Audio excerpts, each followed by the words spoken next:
Well, Ghost brings us back to the tradition of Rolls-Royce having two model lines. Rolls-Royce as a company has always been most successful over its over 100-year history when it's had two model lines, the large Phantom-style car and then the slightly smaller, slightly more approachable, slightly less expensive Rolls-Royce. And that's what we're doing with Ghost. We're reintroducing that second line. I'm happy to say that most of the customers who are showing an interest in Ghost are customers who've never owned a Rolls-Royce before. So yes, there is a new demographic, and that demographic will be the wealthy businessman, the very successful businessman, the person who wants to drive his own car in the way that Phantom is frequently a chauffeur-driven car. This is a daily driving car. It's a very successful businessman's car.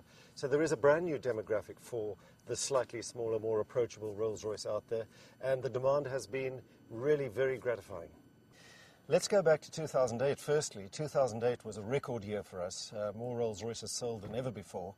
2009, of course, was difficult. We came through it somewhat unscathed. We were down 17% at the end of the year, which by the standards of the auto industry was not too bad at all. And now as we introduce Ghost, of course, we're gratified to see a huge uptake on this car. So we're very confident, following the tremendously warm reception that it's had in the media and from our customer base, that this car is going to be enormously successful for us. Any motor manufacturer today who neglects to acknowledge the extraordinary power of the Chinese market does so at their own peril. And for Rolls-Royce, China is going to be an extremely important market in the future, there's no question. The demand for the Phantom out there has been extremely strong, and we anticipate that the demand for the Ghost is likewise going to be very strong in China.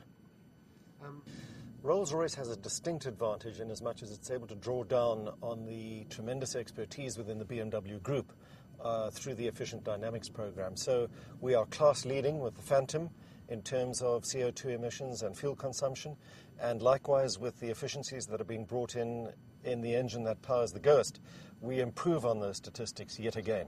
So we attempt to always be class leading. We are 20% more efficient on average than the nearest competitors we have in our segment, and we will be getting better and better.